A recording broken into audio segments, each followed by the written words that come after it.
और बाइबल से 105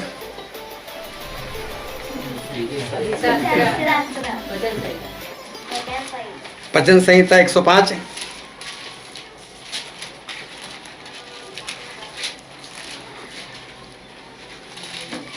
उसके 16वें अध्याय से लेकर उसके 22 वचन तक। भजन संहिता 105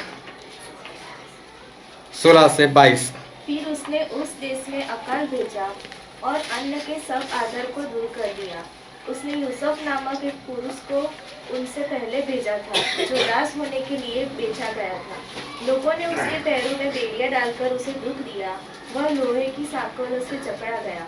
जब तक कि उसकी बात पूरी न हुई, तब तक यहोवा का वचन उसे कसौटी पर कसता रहा। तब राजा ने दूत भेजकर उसे निकलवा लिया और देश देश के लोगों के स्वामी ने उसके बंधन खुलवाए। उसने उसको अपने भवन का प्रधान और अपनी पूरी संपत्ति का अधिकारी ठहराया कि वह उसके हाकिमों को अपनी इच्छा के अनुसार कैद करे और पुरनियों को ज्ञान सिखाए। परमेश्वर पिता का वचन हमारे लिए बहुत ही आशीषित है और परमेश्वर पिता का वचन सच्चा है। और बाइबल में लिखा है, यदि तू सच्चाई को जानेगा तो सच्चाई तुझे आज़ाद करेगी। बहुत ध्यान से आज एक बार फिर परमेश्वर के वचन को सुनना, ताकि आप उसको अपने कानों के जरिए दिल में उतार सको और आने वाले दिनों में उस वचन के अनुसार चलकर परमेश्वर के राज के सहभागी हो सको। तो बहुत ध्यान से समझना कि हमारे परमेश्वर वो हमसे वो बातचीत कर रहे। हालेलुया। एक बार बिंदु कुछ बीमार हो गई थी और उस वक्त तकरीबन 2 महीने तक उसकी दवाई चली। तब हम मसीह में नहीं थे। मसीह में नहीं थे कहने का मतलब चर्च जाते थे, बाइबल भी पढ़ते थे, प्रार्थना भी करते थे और दूसरे जो काम थे वो भी हम करते रहते थे। तो काफ़ी दवाई के बाद भी कुछ रिजल्ट उसका पॉजिटिव नहीं आया। उसके बाद एक दिन मैंने उसको बोला कि कल तेरी बीमारी चली जाएगी। वो बोलती कैसे? मैंने बोला आज रात में प्रार्थना करूँगा तो तेरी बीमारी कल चली जाएगी। तो उस रात मैंने प्रार्थना की। ना मैंने उसके सर के ऊपर हाथ रखा है, ना ही मुझे ऐसी कोई बात मालूम थी कि मुझे ऐसा करना है। बस मैंने अकेले में सोने से पहले प्रार्थना कर दी और सुबह बड़े विश्वास के साथ मैंने पूछ लिया कोई बीमारी है? बोले नहीं है। बोले क्या आपने प्रार्थना की थी? उसको भी नहीं मालूम। हाँ, प्रार्थना की थी रात को।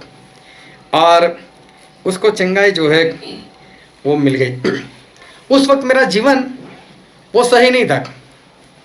लड़ाई झगड़े करना, फिल्म देखना, कभी कभी शराब भी पी लेना, ऐसा मेरा जीवन था। और फिर भी परमेश्वर ने ये काम कर दिया। प्रार्थना को सुनी और परमेश्वर ने तुरंत उत्तर भी दे दिया। एक बार मैं किसी भाई के लिए प्रार्थना के लिए गया था, तो उस भाई को आदत थी बीड़ी पीने की। तो मैंने उस भाई को बताया, मैंने बोला भाई साहब आप चंगा होना चाहते हो तो एक काम करो, बीड़ी को छोड़ दो। बोले क्या फेंकते हो? बोले क्या हुआ? बोले ऐसा वो कुछ नहीं होता कि बीड़ी छोड़ देंगे तो चंगाई मिल जाएगी। मैंने बोला फिर? बोला परमेश्वर को क्या लेना देना बीड़ी से? परमेश्वर को बीड़ी से क्या, परमेश्वर को शराब से भी लेना देना नहीं। मैं बोला ऐसे कैसे बोल सकते हो? बोले एक बार हम 3 लोग बोले शराब पी रहे थे और तभी वहाँ पर एक भाई साहब आए और मुझसे बोलता है चल मेरे साथ जल्दी से चल। तो बोलते कहाँ? तो बोले मेरी लड़की को दुष्ट आत्मा गया है, तो बोले उसको कहीं पर लेकर जाते। तो बोले मैंने शराब एक गिलास तो पिया हुआ था और दूसरा ग्लास मेरा चल रहा था, उसको मैंने एक और रखा।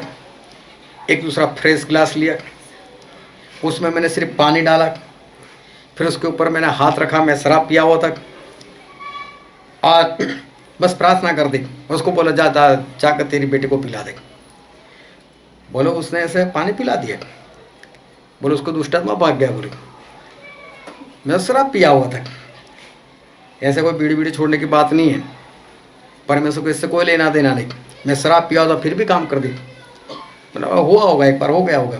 बोले एक बार नहीं, फिर किसी और को ऐसा हुआ तो भाई साहब मेरे पास लेकर आए।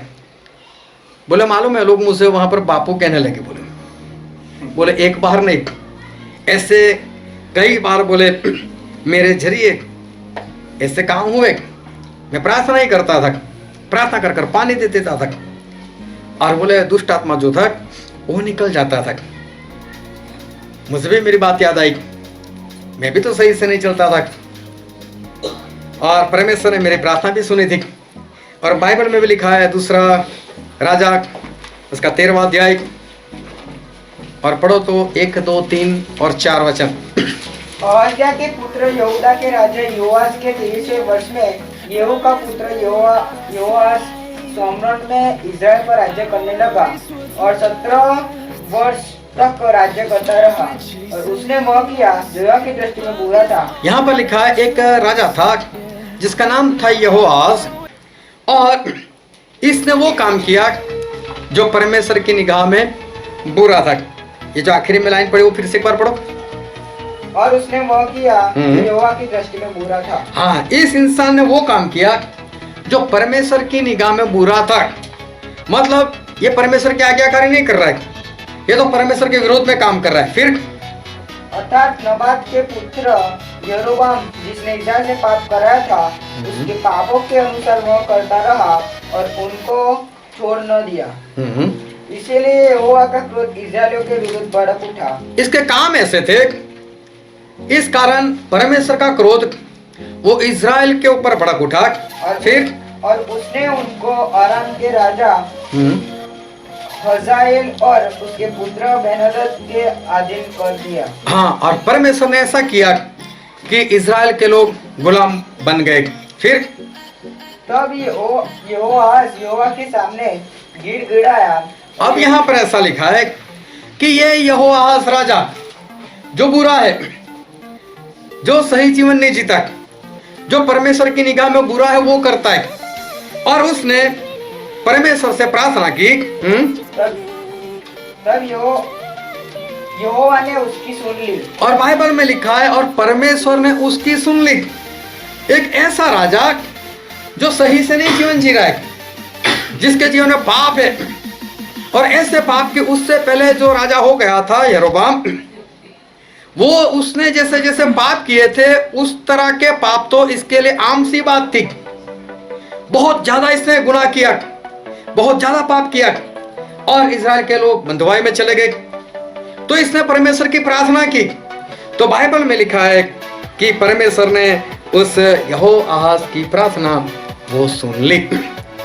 ये कोई अच्छा इंसान नहीं है, लेकिन इसने परमेश्वर की प्रार्थना की और परमेश्वर ने इसकी प्रार्थना सुन ली और परमेश्वर ने इनको आज़ाद करवाया।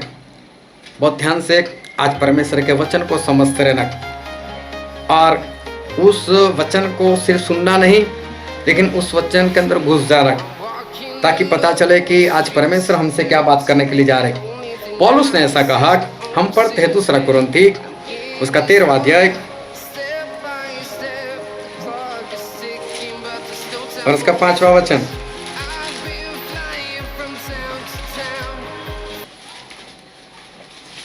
अपने आप को परखो कि विश्वास में हो कि नहीं। यहाँ पर ऐसा लिखा है, अपने आप को परखो, मतलब खुद की परीक्षा करो। अब होता क्या है, इंसान प्रार्थना करता है, इंसान प्रार्थना करते परमेश्वर उसका इस्तेमाल कर लेते। इस भाई साहब ने शराब पीते हुए 1 गिलास पानी उसके ऊपर प्रार्थना कर कर दे दिया, और वहाँ पर दुष्टात्मा निकल गया।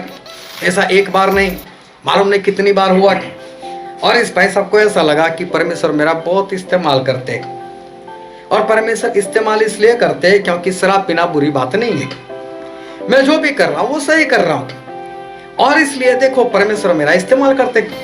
जब भी इंसान का इस्तेमाल होता है तब ज्यादातर इंसान को ये नहीं पता होता है कि मैं सही भी चल रहा हूँ या नहीं, मेरा इस्तेमाल क्यों हो रहा है। उसको ऐसा लगता है कि इस्तेमाल हो रहा है, मतलब मैं सही हूं। लेकिन पौलुस कहते हैं कि अपने आप को जांचो, अपने आप की परीक्षा करो कि विश्वास में हो कि नहीं। फिर आगे क्या लिखा अपने है? आप को जांचो, हाँ, क्या तुम अपने विषय में यह नहीं जानते अपने आप को जांचो और अपने विषय में ये नहीं जानते कि यीशु मसीह तुम में है नहीं, कि यीशु मसीह तुम में है कि नहीं। तो तुम निकम्मे निकले हो। हाँ, कहीं तुम निकम्मे निकलो। बोले अपने आप को जांचो कि कहीं यीशु मसीह तुम में है या नहीं है। कहीं ऐसा तो नहीं कि तुम्हारे अंदर है ही नहीं, लेकिन फिर भी तुम्हारा इस्तेमाल हो रहा है और तुमको पता नहीं चल रहा है।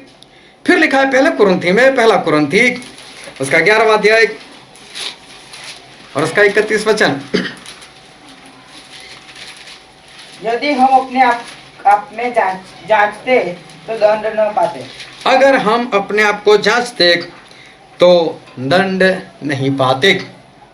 सही वचन ऐसा है कि अगर इंसान अपने खुद की परीक्षा करे तो उसका न्याय नहीं होगा। अगर इंसान खुद की परीक्षा करे तो उसका न्याय नहीं होगा, क्योंकि परीक्षा करेगा तो वो अपने आप को जान लेगा, मैं कैसा हूँ, मेरे अंदर पाप है या मेरे अंदर पवित्रता है। वो जान लेगा। पाप होगा तो छोड़ देगा, पवित्रता होगी तो उसमें बढ़ता जाएगा।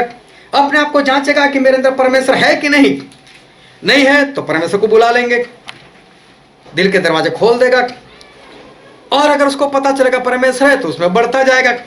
इंसान अगर खुद की परीक्षा करे तो परमेश्वर का वचन कहता है कि परमेश्वर उसका न्याय वो नहीं करेंगे। लेकिन होता ऐसा है कि इंसान आज सही रीति से खुद की परीक्षा जो है वो नहीं करता। इंसान खुद की परीक्षा जो है वो नहीं कर सकता, ईमानदारी से वो करता नहीं है, क्योंकि उसके अंदर जो खुद की परीक्षा लेने की ईमानदारी होनी चाहिए वो ईमानदारी नहीं है। अभी देखो बच्चों को ऐसा बोलो, अभी तो वैसे ही स्कूल बंद है सब, अभी कुछ शुरू होने के लिए जा रहे। अगर मास्टर बोलते बच्चों को कि तुझे ही तेरी एग्ज़ाम लेनी है, पेपर भी तू निकाल और आंसर भी तू लिख, फेल होगा? कोई भी फेल नहीं होगा। और कोई भी लड़का ऐसा नहीं होगा जिसको एक भी आंसर ना आता हो। खुद को ही परीक्षा करनी, खुद की ही करनी है, तो फिर वो क्यों ऐसी परीक्षा करे? क्यों ऐसा होगा? क्योंकि सही में उसमें ईमानदारी नहीं है। अगर लड़का ईमानदार है तो फिर तो ऐसा हो सकता है कि खुद परीक्षा ले तो भी वो फेल हो जाए। जब मैं 11वीं 12वीं में था और एक लड़की थी, वो 10वीं में थी।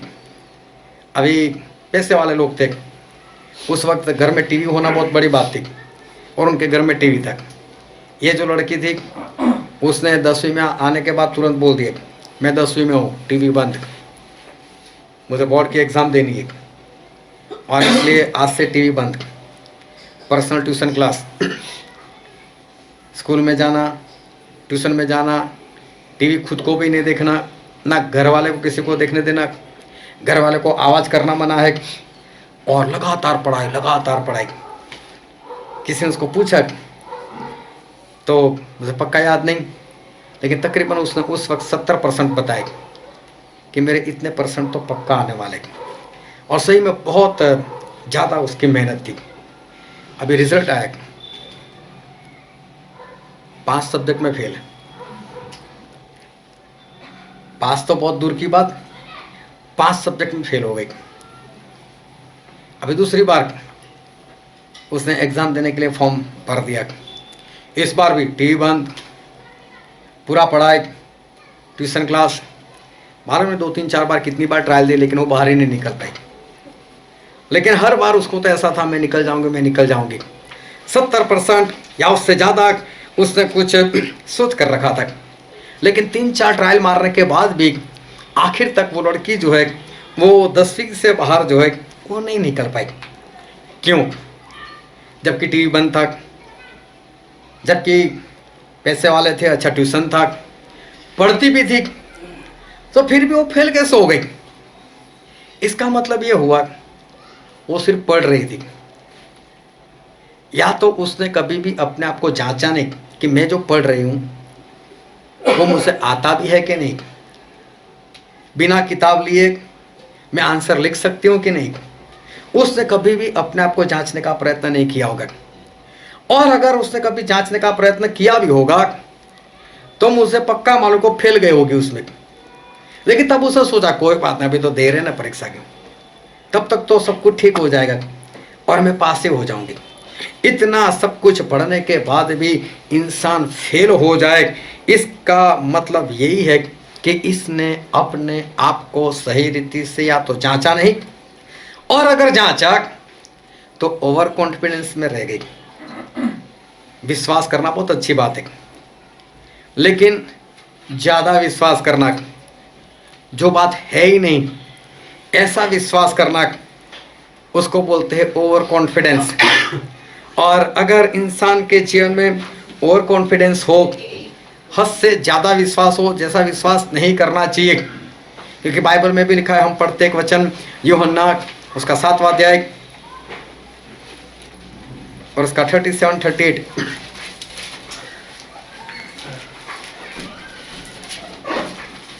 पर्व के अंतिम दिन जो मुख्य दिन है, यीशु खड़ा हुआ और पुकार कर कहा, यदि कोई प्यासा हो तो मेरे पास आए और पिए। जो मुझ पर विश्वास करेगा, जैसा पवित्र शास्त्र में आया है, ऐसा लिखा है यहाँ पर, जो मुझ पर विश्वास करता है, जैसा कहाँ पर लिखा है? पवित्र शास्त्र। पवित्र शास्त्र में, मतलब बाइबल में लिखा है। फिर से पढ़ो ये वचन, जो मुझ पर विश्वास करेगा, जो मुझ पर विश्वास करेगा, जैसा पवित्र शास्त्र में आया है, जैसा पवित्र शास्त्र में आया है, मतलब जैसा बाइबल में लिखा है ऐसा कोई विश्वास करे, वो अच्छी बात है। लेकिन जो बाइबल में नहीं लिखा है ऐसा भी विश्वास करे तो मुझे पक्का विश्वास, आज मैं 2 बोतल पी जाऊंगा तो भी नशा नहीं होगा, परमेश्वर मुझे नशा खोने ही नहीं देंगे, ये कोई विश्वास है क्या? ऐसा बाइबल में लिखा है क्या? नहीं। कई लोग जो नहीं लिखा ना ऐसा विश्वास कर देते, उसको ओवर कॉन्फिडेंस बोलते, वो नहीं होना चाहिए। परमेश्वर कहते हैं कि जो मुझ पर विश्वास करता है, और कैसा विश्वास? तो जैसा बाइबल में लिखा है वैसा विश्वास, लेकिन उससे ज्यादा जो नहीं लिखा ऐसा विश्वास करना, उसको बोलते ओवर कॉन्फिडेंस। ये लड़की उसी में रह गई। हो सकता है उसने अपनी परीक्षा ली हो सकता है उसमें फेल हुई हो, और उसको ऐसा लगता है कोई बात नहीं, मैं फिर भी पास हो जाऊंगी, ऐसा है वैसा है, जो भी उसने सोचा होगा। और 3-4 बार ट्रायल देने के बाद भी वो लड़की जो है वो सफल नहीं हुई। इसका मतलब है कि या तो उसने सही रीति से अपने आप को जांचा नहीं, अपने आप की परीक्षा नहीं ली, और परीक्षा ली तो ईमानदारी से नहीं ली। तो वो ध्यान से परमेश्वर के वचन जो है उसको समझते रहना। समसुन जिस माता पिता के बेटे थे, उसके माता पिता को औलाद नहीं हो रही थी, दोनों बहन थे, उनको औलाद नहीं हो रही थी। और उस वक्त एक दिन परमेश्वर ने दर्शन दिया, और दर्शन दिया समसुन की माता को, और उसको बोला कि तू गर्भवती होगी और तू बच्चा जनेगी। और बोले वो जो बच्चा है वो बच्चा कैसा होगा? तो बोले हम पढ़ लेते हैं उसको, न्यायों की किताब उसका 13वां अध्याय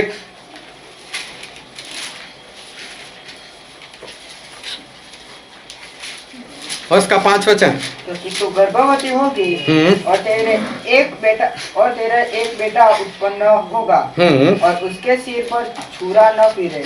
उसके सर के ऊपर उस्तरा नहीं फिरेगा, मतलब उसके बाल नहीं कटाए जाएंगे। उस वक्त ऐसा था कि परमेश्वर ने बोला था कि अगर कोई परमेश्वर के लिए पवित्र रहना चाहता है, जो शादी करना नहीं चाहता, उसका वक्त भी होता था, कोई साल के लिए, कोई 2 साल के लिए, कोई मौत तक भी। तो ऐसे लोगों को बोला जाता था कि नाज़िरी नाम की मन्नत, और ऐसे लोगों को नाज़िरी कहा जाता था जो ये मन्नत मानते थे। उनको क्या करना होता था? बाल कभी नहीं कटवाना था, चाहे लड़का हो चाहे लड़की हो, उसके बाल लंबे लंबे होते थे।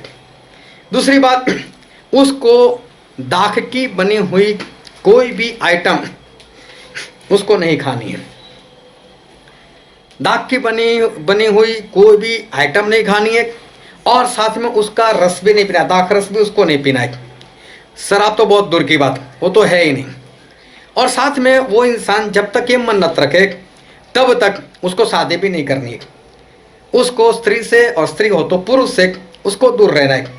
ये ऐसी एक मन्नत की बात थी और ये परमेश्वर ने सामने से बताया, देख तू गर्भवती होगी, तू बच्चा जनेगी, उसके सर के ऊपर अस्त्रा नहीं फिरेगा, उसका बाल बढ़ता जाएगा, वो नाजरी कहलाएगा। और फिर क्या लिखा है आगे, क्योंकि वह जन्म ही से परमेश्वर का नाजिर होगा।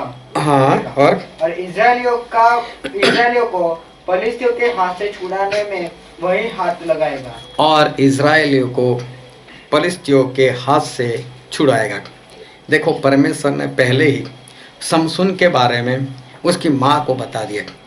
अब उसकी माँ जो थी वो भाग करके उसके पिता के पास उसको जाकर बताया, बोला अभी भी कोई दूत आया था मेरे पास, ऐसी ऐसी बात है कि, बोले फिर कभी दर्शन दे तो मुझे बता देना।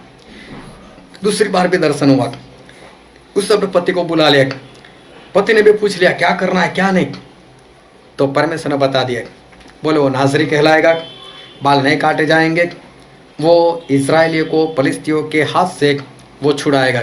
ये उसका काम है। परमेश्वर ने पहले ही एक दर्शन, पहले ही एक विजन जो है वो परमेश्वर ने इस समसून के बारे में दे दिया। फिर हम पढ़ते उसका आखिरी वचन 13वां अध्याय 25वां वचन। और यहोवा का आत्मा सोरा और एस्तालों के बीच मोहनदान में उसको उबारने लगा। हाँ, यहाँ पर लिखा है कि पवित्र आत्मा जो है वो अभी समसून को क्या करना है क्या नहीं वो बताने लगे। पवित्र आत्मा की अगुवाई जो है वो समसून को मिलती रही और समसून उस पवित्र आत्मा की अगुवाई के अनुसार वो चलते रहे। फिर 4वें अध्याय में लिखा है, 4वां अध्याय उसका पहला और दूसरा वचन। सिमसोन तिम्ना को गया और तिम्ना में एक फलिस्ती स्त्री को देखा। तब उसने जाकर अपने माता पिता से कहा, तिम्ना में मैंने एक फलिस्ती स्त्री को देखा है, अतः अब तुम उससे मेरा विवाह करा दो। देखो परमेश्वर ने पैदा होने से पहले बता दिया था समसून नाजरी है, उसको शादी नहीं करनी है, ये परमेश्वर के लिए नाजरी है। इसका काम ये है कि इजरायलियों को फलिस्तियों के हाथ से छुड़ाना, और उस सब फलिस्ती लोग जो है वो इजराइल के ऊपर राज कर रहे, और ये काम जो है वो समसून का है। और परमेश्वर ने समसून के हाथों में उसके शरीर में इतना बल दिया था कि इतना बल परमेश्वर ने कभी किसी को नहीं दिया था। बहुत ही ज़्यादा बल जो है वो परमेश्वर ने इस समसून को जो है वो दिया हुआ था। अभी समसून बहुत बलवंत था। अभी देखो वो मालूम नहीं कितने वक्त तक सही से चले, लेकिन अभी परमेश्वर के रास्ते से थोड़े इधर उधर हो रहे। उसने अपने माता पिता को बताया मैं शादी करना चाहता हूँ, वो भी किससे, फलिस्तीनी लड़की से, मैं उसके साथ शादी करना चाहता हूँ। और उसके माता पिता ने बोला शादी करनी, तो बोले हमारा वहाँ नहीं लड़की। बोले उनके पास क्यों शादी कर रही? माता पिता को बोलना था, ए शर्म नहीं आती तुझे? परमेश्वर तुझे नाजरी कहा है, तुझे शादी नहीं करनी है। लेकिन माता पिता भी उसके पीछे, बोले शादी करने तो यहाँ की लड़की से कर। समझो बोलता है नहीं मैं तो वहीं से करूँगा। माता पिता को लेकर वो चला गया फलिस्तियों के देश में। माता पिता आगे जा रहे थे, पीछे समसून जा रहे थे। इतने में एक जवान शेर सिंह आ गया, और जैसे एक बकरी के बच्चे को कोई फाड़ देता है, उसी तरह से समसून ने उस जवान सिंह को फाड़ दिया। और फिर एक बार फिर समसून वहीं से जा रहे थे, तो समसून को याद आया कि मैंने तो यहाँ पर सिंह को मार दिया था, उसकी डेड बॉडी पड़ी है कि नहीं, चलो मैं जाकर देखता हूँ। तो उसने जाकर देखा तो वहाँ पर उस सिंह की बॉडी थी, और उसमें जो मधुमक्खी है उन्होंने अपना मध वहाँ पर लगाया था। और समसून ने वहाँ से कुछ मध लिया, खाया उसको, और फिर वो अपने ससुराल चला गया। वहाँ पर जाकर उसने फलिस्तियों से पूछा एक पहेली बनाकर, और पहेली बनाकर उनको पूछा कि मैं जो बताता हूँ उसका उत्तर मुझे दो। तो जो पहेली पूछी अभी वो तो उसने खुद बनाई है, कहाँ से किसी को उत्तर मिलेगा? और सभी लोग सोचते रहे, लेकिन 3 दिन तक उनको कोई उत्तर नहीं मिला। फिर आखिर में उन्होंने ये समसून की पत्नी को पूछा, बोले तू तो हमारी है, तू तो यहीं की है, मरवाएगी क्या? बोले उससे जान ले और जान कर बता दे। अब ये पत्नी जो थी उसने समसून से कहा कि समसून मुझे बता दो, बोलो क्या है। जो पहले पूछी उसका राज क्या है, तो समसून ने बता दिया। इससे जाकर लोगों को बता दिया। अभी लोगों ने समसून को बता दिया। अभी शर्त ये रखी थी कि अगर वो लोग उत्तर दे देते तो 30 लोगों को वो कपड़ा ला कर देगा। अभी समसून वहां से निकल गए और जाकर 30 फलिस्तियों को मार दिया, और 30 फलिस्तियों को मारकर उसके कपड़े लाकर उसने इन लोगों को कपड़े दे दिए। सही में समसून का ये काम नहीं है। अभी भी समसून अकेले 30 लोगों को आसानी से मार सकते, उनके कपड़े लेकर आ सकते हैं। इसका मतलब ये हुआ कि इस तरह से मारा होगा कि वो लोग तुरंत मर गए होंगे। मुझे लगता है एक ही बार मारा होगा, उनके कपड़े जैसे के वैसे रहे होंगे, खून भी नहीं निकलने दिया होगा। मालूम नहीं कैसे मारा, जैसे भी मारा, लेकिन उनके कपड़े निकाल कर वो इन लोगों को उसने वो कपड़े जो है वो दे दिए। सही में फलिस्तियों को मारना ही इसका काम था, लेकिन इस तरह से नहीं। जो काम था वो ये था कि इज़राइल लोगों को फलिस्तियों के हाथ से वो छुड़ाना, वो काम था। परमेश्वर जब गिदोन को पसंद किया था और गिदोन को बोला, गिदोन तो इज़राइल लोगों को मिदान के हाथ से छुड़ा, तो क्या किया था? उसने लड़ाई की थी, कई सैनिकों को अपने साथ लेकर गए और पूरे इज़राइल को आज़ाद करवाया। ऐसा काम अभी तक समसून ने यहाँ पर नहीं किया। समसून को यह करना था क्योंकि परमेश्वर ने पहले ही बताया कि समसून इज़राइल लोगों को फलिस्तियों के हाथ से छुड़ाएगा। लेकिन समसून जो है वो काम नहीं कर रहे। लेकिन समसून जो काम कर रहे उसमें परमेश्वर की सहायता लगातार मिल रही। 30 इंसान को मारना वो आसान सी बात नहीं है, लेकिन समसून ने 30 लोगों को आसानी से मार दिया। समसून के खुद के अंदर वो बल है। अभी समसून को इतना मालूम है कि कोई फलिस्ती मुझे हाथ नहीं लगा सकता, इसलिए वो बिंदास है। लेकिन साथ में जो इज़राइल के लोग हैं उनका क्या? परमेश्वर तो उनके लिए चुना था, उनको आज़ादी मिलनी चाहिए, उनकी परवाह नहीं है। और समसून जो है वो वहाँ से एक चट्टान पर चले गए और वहाँ पर जाकर अकेले रहने लगे। ये इनका काम नहीं है, इनका काम है इज़राइल को छुड़ाना। अभी क्या हुआ, लोग गए इज़राइल लोगों के पास, बोले समसून ऐसा करता है वैसा करता है। तो बोले क्या किया जाए? समसून एक बार फिर चला गया अपने ससुराल में। अभी उसके ससुर ने क्या किया था कि उसकी पत्नी को लेकर उसके साथी को दे दी। अभी समसून के हाथ से पत्नी चली गई। उसका ससुर बोलता है कोई बात नहीं, डरता है क्योंकि समसून में ताकत इतनी है। बोले मेरे पास एक लड़की और है, उसकी छोटी बहन उससे भी खूबसूरत लगती है, मैं उसकी शादी तेरे से करवा देता हूँ। और समसून वहाँ से क्रोधायमान होकर निकल गए। 300 लोमड़ियों को पकड़ कर लेकर आए।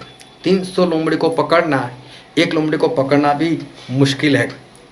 और समसून 300 लोमड़ी को पकड़ कर लेकर आए, उनको उल्टा, एक का मुंह इधर तो एक का मुंह इधर, और बीच में जो दोनों की पूंछ है वहां पर उसने मसाल जलाकर बांध दी। ऐसे 300 लोमड़ियों को ऐसा किया, 150 जोड़ हो गई। और जो फलिस्तियों के खेत थे उसमें सभी को छोड़ दिया। अब मसाल जल रही थी तो क्या हुआ, सभी की फसल जल गई और वो भागकर एक चट्टान में रहने लग गए। अभी फलिस्ती लोग जो थे वो तो इज़राइल लोगों के पास गए, बोले समसून कहाँ है, वो हमें चाहिए बस। अभी भी वो लोग इज़राइल के ऊपर राज कर रहे। अभी भी इज़राइल के लोग फलिस्तियों के गुलाम बने हुए। समसून को कोई हाथ नहीं लगा सकता, उसके पास वो बल है, उसका तो काम चल रहा है, उसके पास कोई नहीं हारे। आज कई बार कई लोग इसी तरह से परमेश्वर का काम कर रहे। मैंने ऐसे कई परमेश्वर के दासों को देखा हुआ कि वो लोग काम क्यों करते, सिर्फ अपना घर का गुजारा करने के लिए। उनको उससे कोई लेना देना नहीं, किसी को चंगाई मिलती है कि नहीं, किसी को छुटकारा मिलता है कि नहीं, कोई मसीह में आता है कि नहीं, उससे कोई लेना देना नहीं। मेरा चलता है, बात खत्म करो बस। बस वो खुद का गुजारा वो कर रहे, लेकिन किसी को छुड़ाते नहीं, किसी के जीवन में छुटकारा यहाँ तो नया जन्म जो है वो नहीं है। अभी समसुन भी इसी तरह से वो बिंदास से जीवन जीते। अभी सारे इजराइल के लोग आए और समसुन से बात की, और हम बाइबल में पढ़ते हैं न्यायों की किताब उसका 15 अध्याय और उसका 11वां वचन। तब 3000 यहूदी पुरुष एताम नामक चट्टान की दरार में जाकर शिमशोन से कहने लगे, क्या तू नहीं जानता कि पलिश्ती हम पर प्रभुता करते हैं? हाँ, इन लोगों ने जाकर ऐसा बोला कि समसुन क्या तू नहीं जानता कि पलिश्ती अभी भी हमारे ऊपर प्रभुता कर रहे हैं, मतलब वो हमारा मालिक है, हम तो गुलाम हैं। तो अभी तक समसुन ने छुड़ाने के लिए किया क्या? इसको कोई समस्या नहीं हो रही, ये तो बिंदास से जीवन जीता है, पलिश्ती सारे से डरते हैं। लेकिन परमेश्वर ने ये कहाँ बोला था कि तू बिंदास से जीवन जी? परमेश्वर ने तो ये काम दिया था कि मेरे लोगों को छुड़ा। ये लड़ भी रहा है अपने लिए, परमेश्वर का सही में काम नहीं है, लेकिन परमेश्वर अभी भी उसको सहायता करते। 300 लोमड़ियों को पकड़ना वो आसान बात नहीं है, लेकिन परमेश्वर ने अभी भी सहायता की। और यही बात होती है कि इंसान को ऐसा लगता है मेरा काम तो हो रहा है, परमेश्वर तो मुझे सहायता कर रहे, इसका मतलब मैं परमेश्वर में सही हूं, मैं परमेश्वर में सही से चल रहा हूं, तभी तो परमेश्वर मेरी सहायता कर रहे। और सभी लोगों ने आकर बोला कि पलिश्ती लोग तुझे पकड़ने के लिए बोल रहे। समसुन बोलता कोई बात नहीं, पकड़ कर लेकर जाओ, बस इतना वादा करो कि आप लोग मुझ पर हाथ नहीं उठाओगे, आप लोग तो मेरे भाई हो, उनको तो मैं देख लूंगा, लेकिन आप लोग मुझे हाथ मत लगाना। सब बोलते हम तो तुझे कुछ नहीं करेंगे। और समसुन को लोग बांध कर लेकर गए। अभी वहां पर 1000 पलिश्ती लोग, 1000 तो सोच लेना कि कितनी बड़ी भीड़ होगी। और सभी ने समसुन के ऊपर हमला कर दिया, और समसुन के ऊपर हमला कर दिया तो समसुन ने वहां 1000 को मार दिया, 1000 लोगों को मार दिया। वो भी उसके हाथ में कोई हथियार नहीं है। हाँ, वहां पर एक जड़बा मिल गया जो गधे का था, वो हाथ में आ गया, और उससे उसने 1000 पलिश्तियों को वहां पर मार दिया। 1000 पलिश्तियों को मारने के बाद समसुन को प्यास लगी। 1000 को समसुन कैसे मार सकते? क्योंकि अभी भी परमेश्वर समसुन को सहायता कर रहे, अभी भी समसुन को परमेश्वर बल दे रहे, इसलिए समसुन बिंदास से काम कर रहे।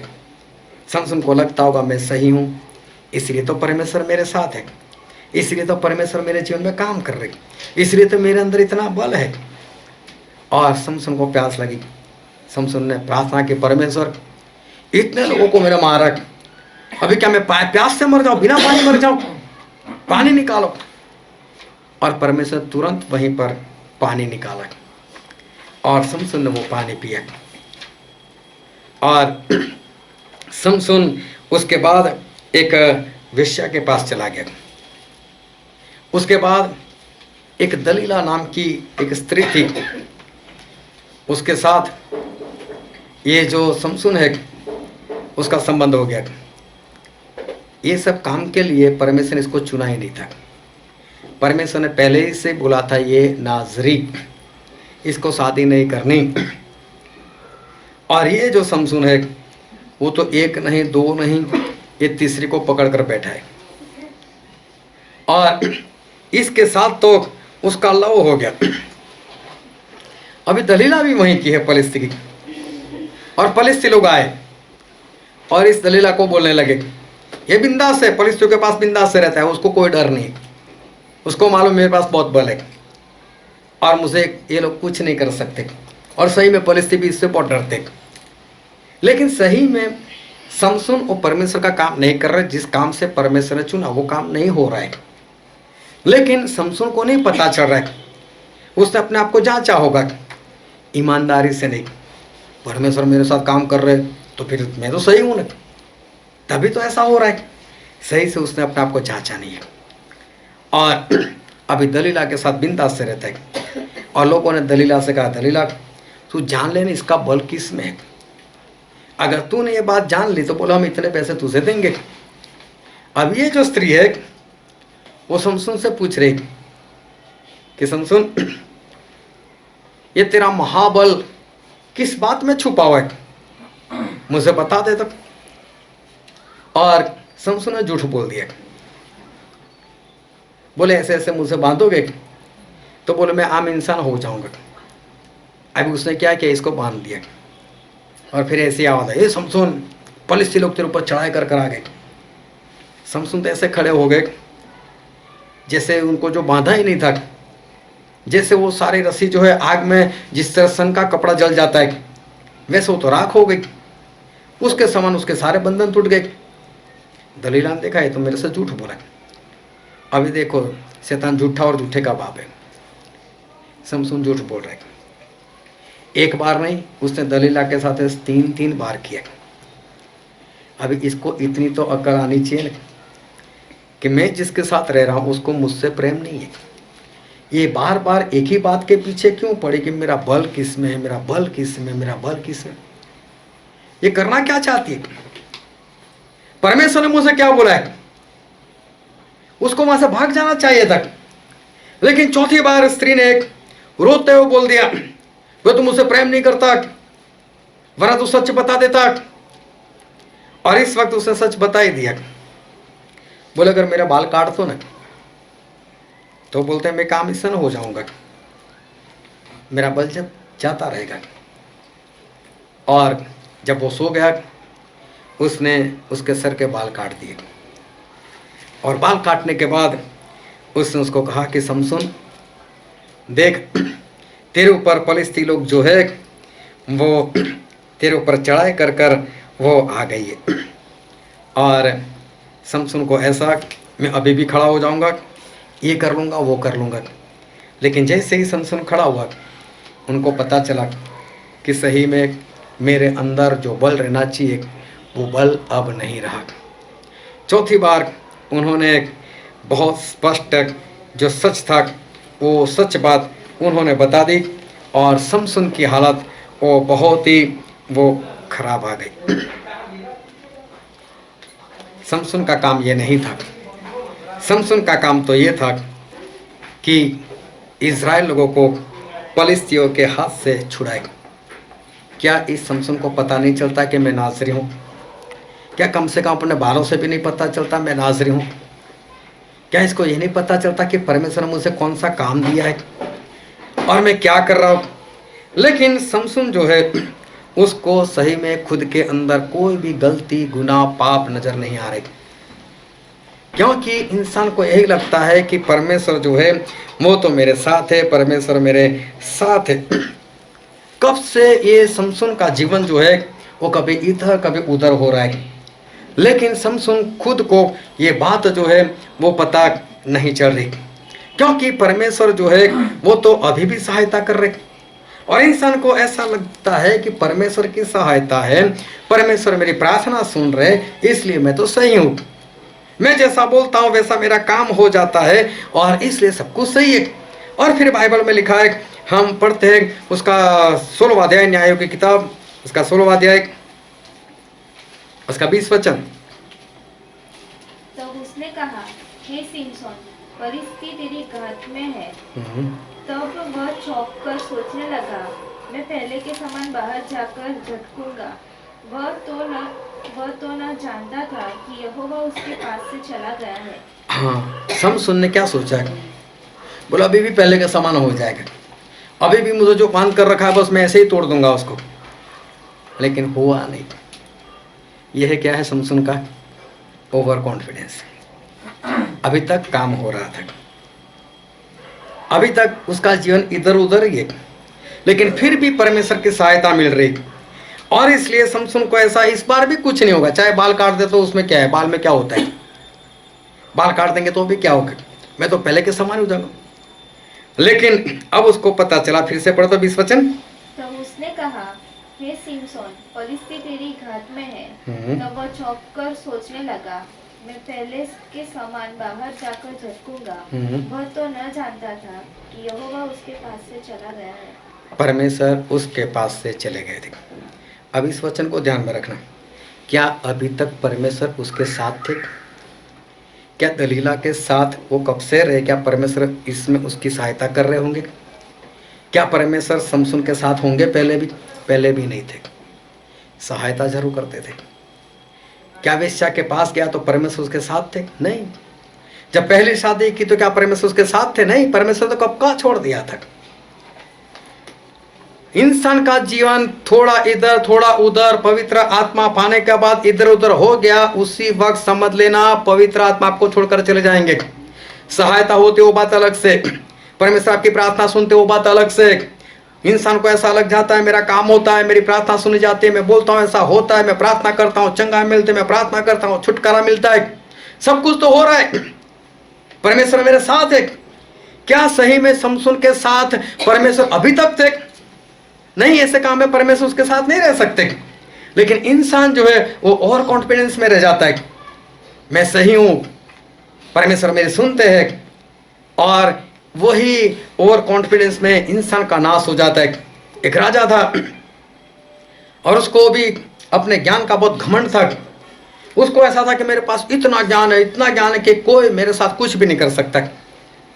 उसे एक बार तो सभी मंत्री को बोल ही दिया, बोले क्या किसी के पास मेरे से ज्यादा ज्ञान है जो मेरे साथ धोखाबाजी कर सके? क्या मुझे कोई धोखे में रख सकता है?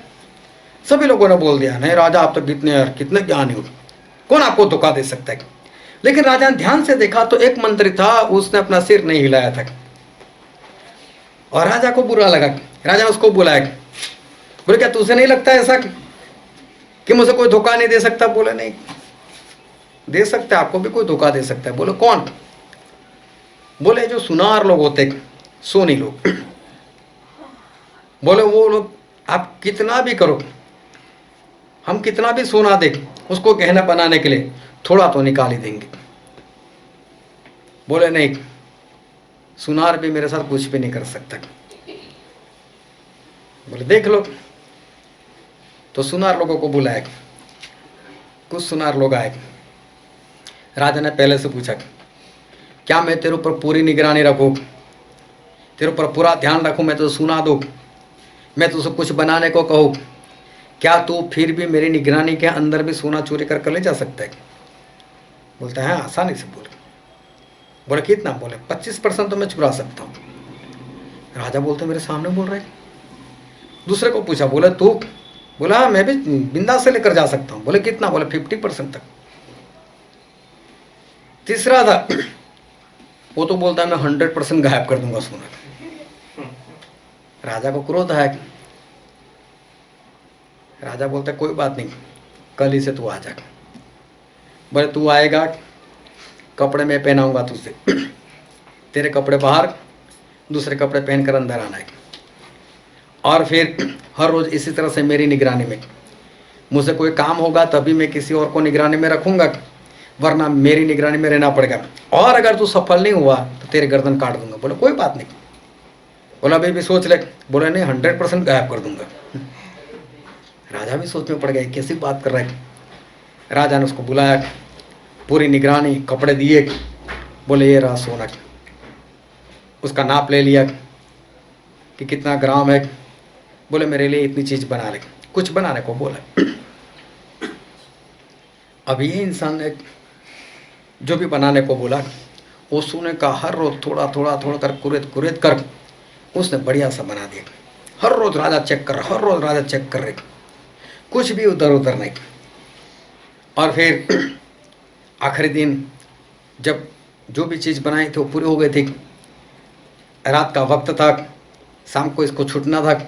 वैसे बोला राजा आज मेरा काम पूरा कंप्लीट हो गया, लेकिन अभी इसको एक ही काम करना है कि इसको दही में इसको साफ़ करना है।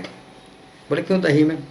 बोले हाँ, दही में इसका जो भी इसके अंदर जो भी गंदापन होगा सब निकल जाएगा, और ये जो चीज़ मैंने बनाई वो चमकने लगेगी। तो बोलते सुबह बोलना चाहिए था ना। बोले क्यों? बोले शाम को। बोले कौन दही देगा? शाम को दही नहीं मिल सकता। बोले नहीं राजा, वो तो चाहिए ही चाहिए। तो राजा ने अपने इंसानों को बोला, नौकर को बोला जाओ जाकर दही लेकर आओ। अभी जैसे वो बाहर निकला तो बाहर रोड से एक लड़की आवाज़ करते करते जा रही थी, दही ले लो, दही ले लो। बोले दही है? बोले हाँ। तो बोले लाओ राजा के घर में लेकर आओ। लड़की आ गई, इसको बोला देखो दही मिल गया। तो बोले पहले देखना पड़ेगा। लड़की बोलते मैं देखने के लिए दही नहीं दूंगी, बोला आपने उसमें कुछ हाथ वगैरह डाल दिया, मेरा दही बिगड़ जाएगा, फिर कौन लेगा दही? तो बोलते नहीं, पैसा हम दे देंगे तुझे, पहले पैसा दे देंगे, दही पसंद आया तो वही रखेंगे, वरना दही भी तेरा जा।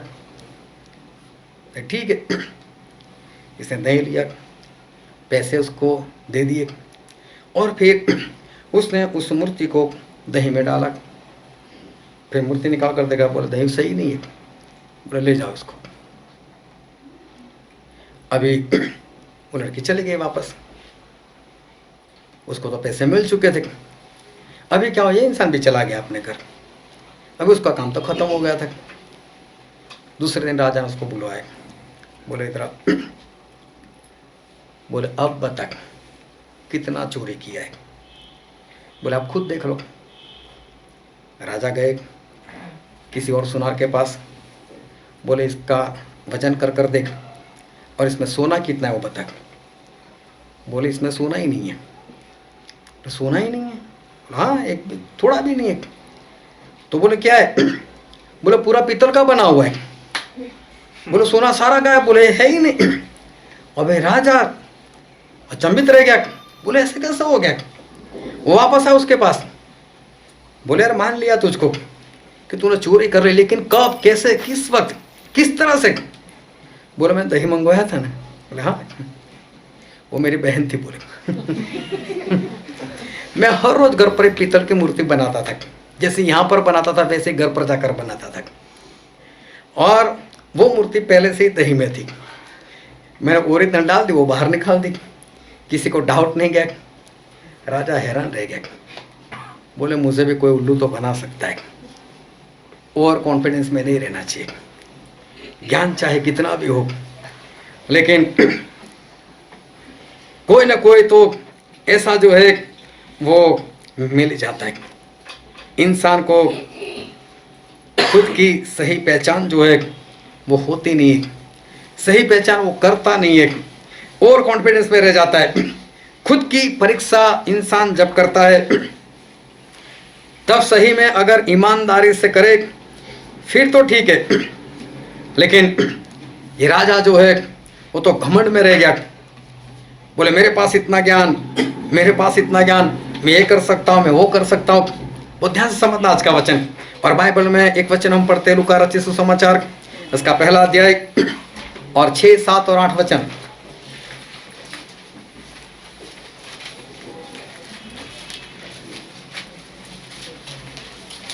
वे दोनों परमेश्वर के सामने धर्मी थे, हाँ, प्रभु की सारी आज्ञाओं और विधियों पर निर्दोष चलने वाले थे। उनके कोई भी संतान न थी, क्योंकि इलीशिबा बांझ थी और वे दोनों बूढ़े थे। हाँ, यहाँ पर इलीशिबा और जकरिया की बात हुई। जकरिया जो याजक थे, याजक मतलब परमेश्वर का काम करने वाले, परमेश्वर के पीछे चलने वाले, आज्ञा लोगों को सिखाने वाले, मतलब खुद को तो आज्ञा आती है। ऐसा है जकरिया और उसकी पत्नी, दोनों बूढ़े हो चुके थे। एक बार फिर से पढ़ो 6 से। वे दोनों परमेश्वर के सामने धर्मी थे, ये लोग धर्मी थे और प्रभु की सारी आज्ञाओं और विधियों पर निर्दोष चलने वाले थे। और ये परमेश्वर की आज्ञा के अनुसार निर्दोष में चलने वाले लोग थे, मतलब कि बहुत अच्छे लोग थे, सारी आज्ञा परमेश्वर की मानते थे। अभी क्या हुआ, ये जकरिया जो था वो मंदिर में चला गया। जब उसकी बारी हुई सेवकाई की, जब वो वहां पर गए और वेदी के सामने या कहीं पर भी कुछ काम करते होंगे, और तभी अचानक से जिब्राइल स्वर्गदूत वहां पर आ गए, तो दर्शन दिया। हे जकरिया, बोले तेरी पत्नी गर्भवती होगी और बोले वो बच्चा जनेगी, उसका नाम तो यूहन्ना रखना, और बोले ये लड़का वही है जो मसीहा के पहले आने वाला है, उनका रास्ता तैयार करने के लिए वो ही। और 20वां वचन पढ़ो तो उसका। देख, जिस दिन तक ये बातें पूरी न हो ले, उस दिन तक तू मौन रहेगा और बोल न सकेगा, इसलिए कि तूने मेरी बातों की जो अपने समय पर पूरी होगी प्रतीति न। हाँ, जकरिया ने विश्वास नहीं किया, जकरिया ने प्रतीति नहीं की। अभी देखो एक याजक मंदिर में काम कर रहा है, परमेश्वर का चुना हुआ अभिषेक किया हुआ व्यक्ति और सारी आज्ञा को मानने वाला है, लेकिन जब उसके पास स्वर्गदूत आए तो 18 से पढ़ो तो क्या लिखा है? जकरिया ने स्वर्गदूत से पूछा, यह मैं कैसे जानूं? हाँ क्योंकि मैं तो बूढ़ा हूँ। हाँ, कैसे ऐसा होगा? मेरी पत्नी बच्चा कैसे जानेगी? मैं तो बूढ़ा हूँ और मेरी पत्नी भी बूढ़ी हो। मेरी पत्नी भी बूढ़ी। विश्वास तो है नहीं। आज तक कैसा था? हम तो परमेश्वर की निगाह में धर्मी, हम तो आज्ञाकारी करने वाले। लेकिन एक बार स्वर्गदूत आ गए तो जकरिया को पता चल गया कि कुछ है नहीं। आज तक जकरिया ओवर कॉन्फिडेंस में रह गए थे। उनको ऐसा था कि मैं तो बहुत विश्वासी, मैं तो बहुत धर्मी।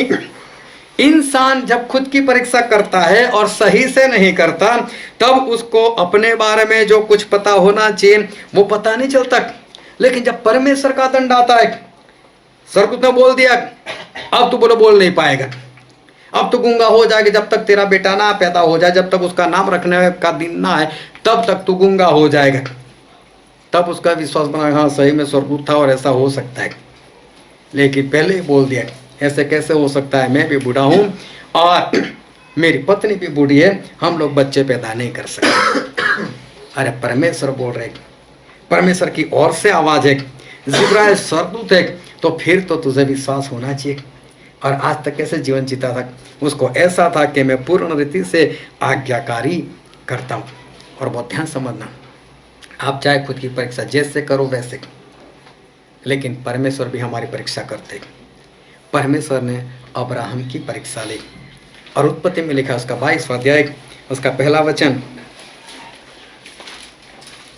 इन बातों के पश्चात ऐसा हुआ कि परमेश्वर ने अब्राहम से यह कहकर उसकी परीक्षा की। यहाँ पर लिखा है कि परमेश्वर ने अब्राहम की परीक्षा की और परमेश्वर ने अब्राहम को बोला तेरा एकलौता बेटा इसहाक उसकी बलि दे दे। उस वक्त ये इसहाक जो है वो 33.5 साल के, अब्राहम जो है वो 133 साल के। अभी कोई बच्चा होने की संभावना नहीं है, इसको भी बलि दे दे, इसको खत्म कर दे तो बात समाप्त है। लेकिन परमेश्वर ने ऐसा बोला था कि अब्राहम इसहाक से ही तेरा अंश बढ़ने वाला है। तो अब्राहम को वो बात दिमाग में थी। और हम इब्रानी में पढ़ते, इब्रानी उसका 11वां अध्याय और उसका 17, 18, 19 वचन। विश्वास ही से अब्राहम ने परखे जाने के समय में इसहाक को बलिदान चढ़ाया और जिसने प्रतिज्ञाओं को सच माना था और जिससे यह कहा गया था इसहाक से तेरा वंश कहलाएगा, वही अपने इकलौते को चढ़ाने लगा। यहाँ पर लिखा है कि इसको वचन मिला था, परमेश्वर ने पहले ही बोल दिया था इसहाक से तेरी अंश बढ़ेगी, इसहाक से तेरा अंश चलेगा। परमेश्वर पहले वचन देते हैं, बाद में परीक्षा करते हैं। परमेश्वर पहले पक्का वचन दे देते, वो बोल देते। उन्होंने अगर बोल दिया कल मैं तुझे 1000 रुपये दूंगा और फिर आज बोलेंगे कुछ और, लेकिन हमें विश्वास करना है कि परमेश्वर ने हमसे क्या बोला था। परमेश्वर ने बोल दिया था कि इसहाक से अंश गिनी जाएगी, इसका मतलब इसहाक नहीं मरेगा, और फिर परमेश्वर बोलते उसी का बलि दे दे। तो उस वक्त वचन से विश्वास करना कि परमेश्वर ने तो ऐसा बोला है, इसहाक नहीं मरने वाला, उसी से तो अंश गिनी जाएगी। फिर आगे क्या लिखा है, पढ़ दो। क्योंकि उसने मान लिया कि परमेश्वर सामर्थ्य है कि उसे मरे हुओं में से जिलाए। हाँ, अगर मेरा बच्चा मर भी जाएगा तो परमेश्वर उसको ही जिंदा कर कर मुझे देंगे, दूसरा बच्चा नहीं देने वाले, इसहाक को ही जिंदा कर कर देने वाले। कितना बड़ा विश्वास। लेकिन देखने जाओ तो ये विश्वास कौन सा? परमेश्वर ने पहले से बोला था इसी से अंश गिनी जाएगी। मतलब परमेश्वर परीक्षा लेते हैं ना, उससे पहले पूरा कॉपी पेपर दे देते, बोलते कि इसहाक से अंश गिनी जाएगी, और फिर आकर बोलते हैं इसहाक को बलि दे दे। है प्रभु अभी तो ऐसा बोल कर गए थे। याद रखना है बस हमें, परमेश्वर हमारी परीक्षा करते, लेकिन किससे? वचन से परीक्षा करते। और इसलिए जो वचन आज हमने पढ़ा था, वचन संहिता कौन सा अध्याय पढ़ा था?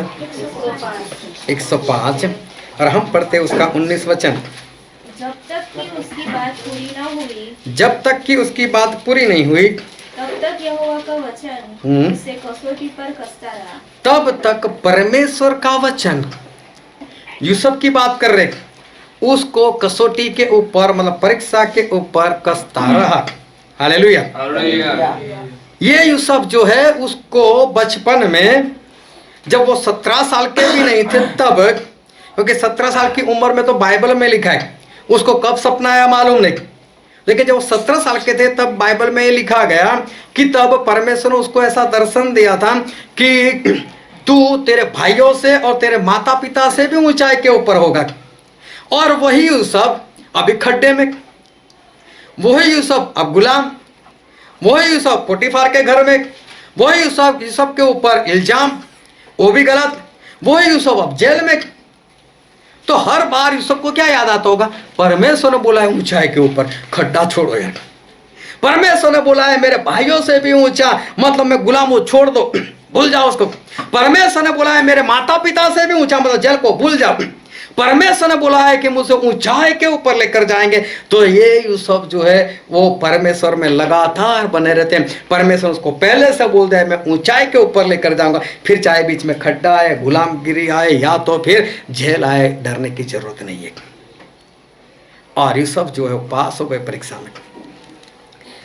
अब्राहम जो थे वो भी परीक्षा में वो पास हो गए। लेकिन ज़्यादातर क्या होता है कि इंसान को तब तक पता नहीं चलता जब तक उसको कोई दंड ना हो जाए। इंसान को दंड हो जाता है तब उसको पता चल जाता है। और कई बार तो दंड होने के बाद भी नहीं पता चलता है। कई बार लोग हैं पौलुस को बीमारी नहीं आई थी, मतलब पौलुस तेरे जैसा था, क्योंकि इतना तो मालूम है तो पौलुस जैसा है नहीं। अयुब को बीमारी नहीं हो गई थी तो अयुब तेरे जैसा था, क्योंकि तू तो है ही नहीं। इंसान जो है वो अपने आप को नहीं जांच पाता, वो ओवर कॉन्फिडेंस में रह जाता है। पौलुस के साथ हुआ, अयुब के साथ हुआ, तो मेरे साथ भी ऐसा हो सकता है। लेकिन तू नहीं है पौलुस, तू अयुब नहीं है, तुझे पता होना चाहिए। इंसान सही रीति से अपने आप को जो है वो जांचता नहीं है, अपने आप को वो परखता नहीं है, और अपनी परीक्षा करता है तो छोटे बच्चे के समान बस पास हो जाओ। खुद को जांचता है और खुद के हिसाब से जांचता है, इसलिए इंसान जो है वो ओवर कॉन्फिडेंस में रह जाता है। वो बहन, वो लड़की इतना पढ़ती है लेकिन फिर भी फेल क्यों होती? उसको ऐसा लगा होगा मुझसे आता ही है, उसने खुद को सही से नहीं जांचा, इसलिए। हालेलुया। सभी लोग अपनी आंखें बंद कर दो और कोई भी इधर उधर ना देखे, और अगर कोई देखेगा तो मैं उसको नाम बोलकर उठाऊंगा सबके बीच में। और इसलिए कोई भी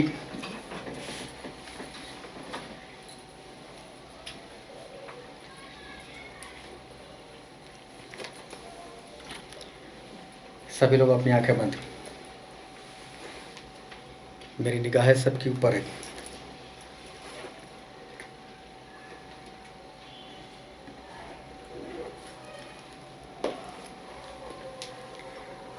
कोई भी किसी को ना देखे।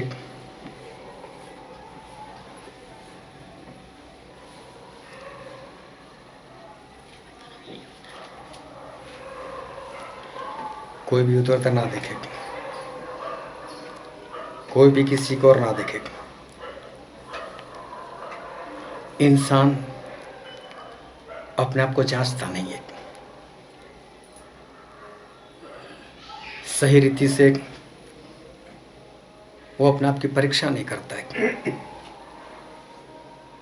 इसलिए वो फेल हो जाता है। इंसान ओवर कॉन्फिडेंस में हो जाता है। हम हर वचन के बाद, प्रभु भोज के वक्त हम देखते हैं, हम अपने आप को परखते हैं, अपने आप की परीक्षा करने के लिए वक्त भी दिया जाता है। पिछले दिनों में हम सीखे थे कि हमारे जीवन में सबसे पहला स्थान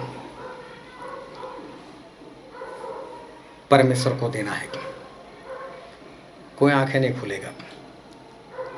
और मैं चाहता हूं कि वो इंसान हाथ उठाएगा जिसने सही में परमेश्वर को पहला स्थान दिया है।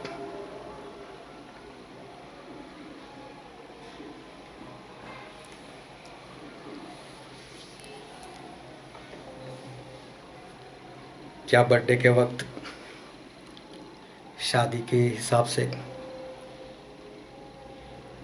या रिश्तेदार घर आ गए, क्या उस कारण से परमेश्वर और प्रभु भोज को नहीं छोड़ा था क्या?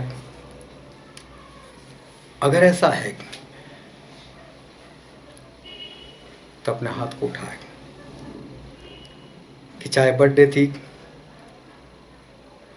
चाहे शादी थी,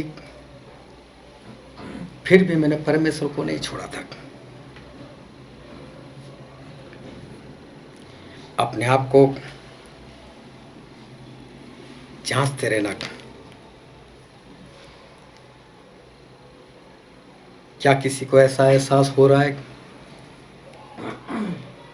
कि हाँ, मैंने बर्थडे के लिए या शादी के लिए या रिश्तेदार के लिए मैंने परमेश्वर के वचन को और प्रभु भोज को छोड़ दिया था? सिर्फ वही हाथ उठाए कि जिसने सही में प्रभु भोज को छोड़ दिया था।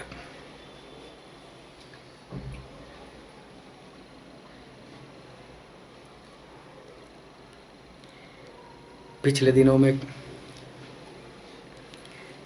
हमने वचन देखा था कि शरीर के काम, उसमें बैर, क्या आपने आपको जांचा कि मेरा किसी से बैर है या नहीं है? क्या वो आप हो कि आपको अभी भी किसी से बैर है? तो हाथ उठाओ। अगर अभी भी किसी के प्रति आपको नफरत है, अभी भी किसी के प्रति आपको बैर है, क्या सही रीति से अपने आप को जांचा, सही रीति से माना? पिछले दिन हमने सीखा था कि हमें परमेश्वर ने जो दर्शन दिया है उसमें हमें चलना है। अपने आप को जांचो, अपने आप को परखो और देखो तो क्या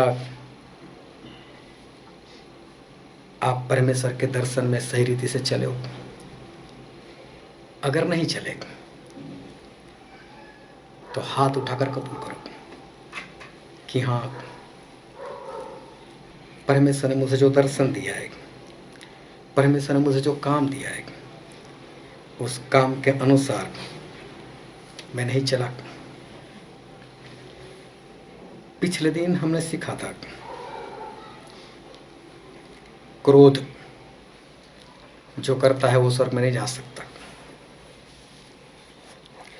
अगर जिसने अभी तक क्रोध नहीं छोड़ा, अपने आप को सही से जांचा नहीं, क्या वो आप हो कि अभी भी जीवन में क्रोध है? अगर हो तो हाथ उठाओ कि अभी भी जीवन में क्रोध है।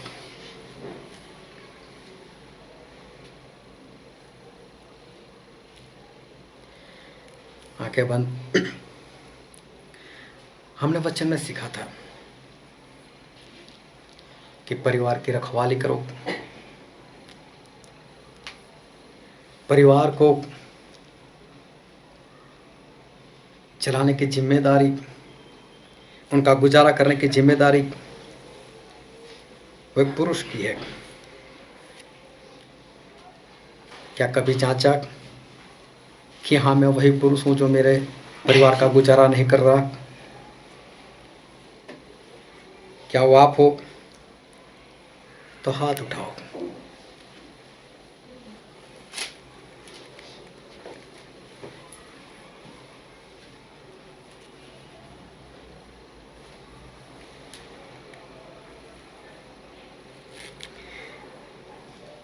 हाथ अपने नीचे रख दो और सभी लोग अपनी आंखें खोल दो।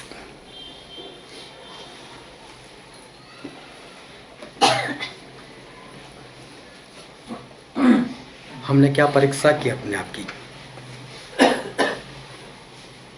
इतनी बार बताया जाता है कि अपने आप को जांचो, अपने आप को परखो। उसके बाद ही प्रभु भोज के सहभागी हो।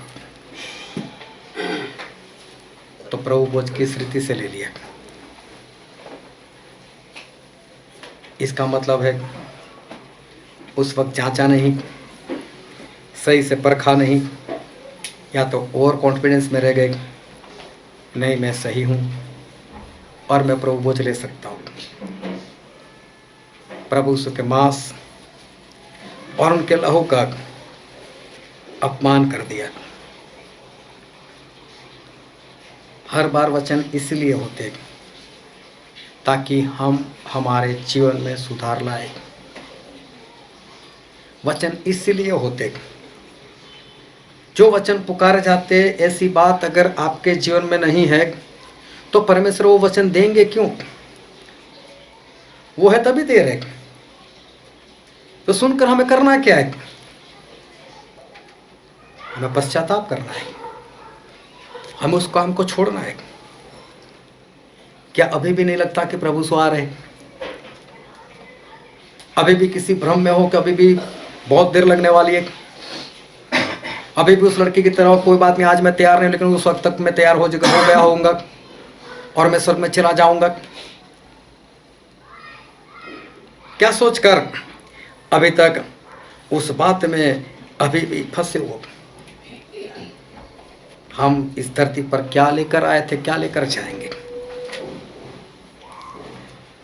जो कुछ आपने कमाया इसी धरती के ऊपर, सिर्फ हमारे काम हमारे साथ आएंगे। सिर्फ हमारे काम, हम खाली हाथ नहीं जाने वाले परमेश्वर के पास। जैसी हमारी करनी वैसे ही परमेश्वर हमको बदला लेने वाले।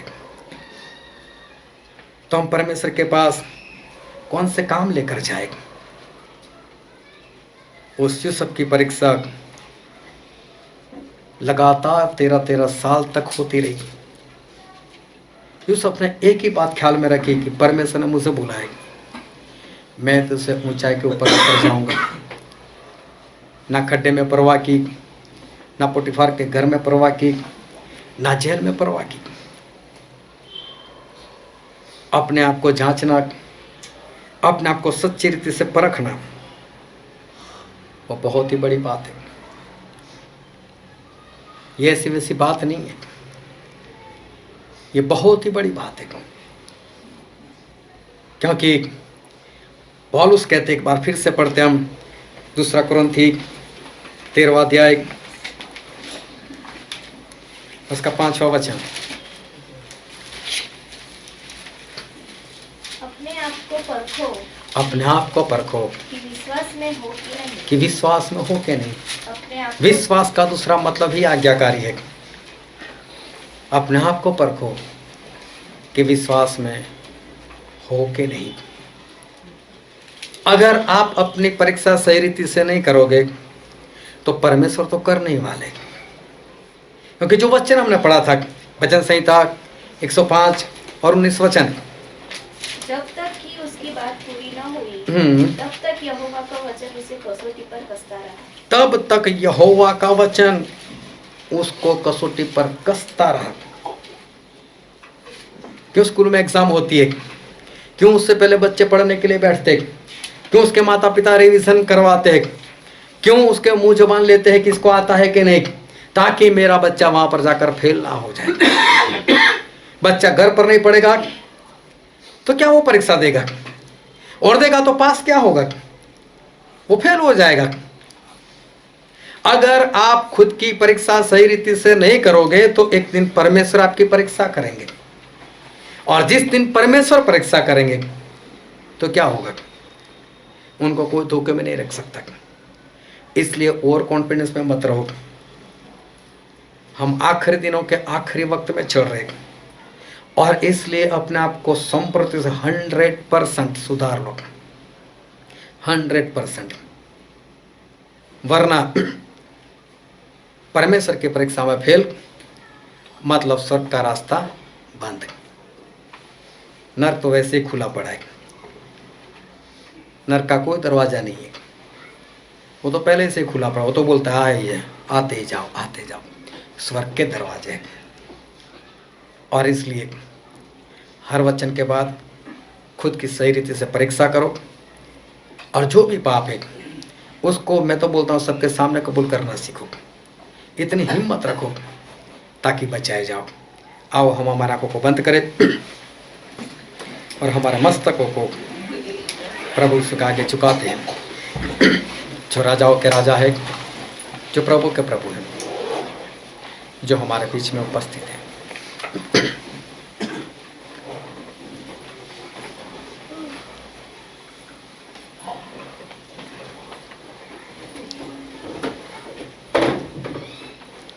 सभी लोग अपनी आंखें बंद रखें, कोई भी इधर उधर ना देखे।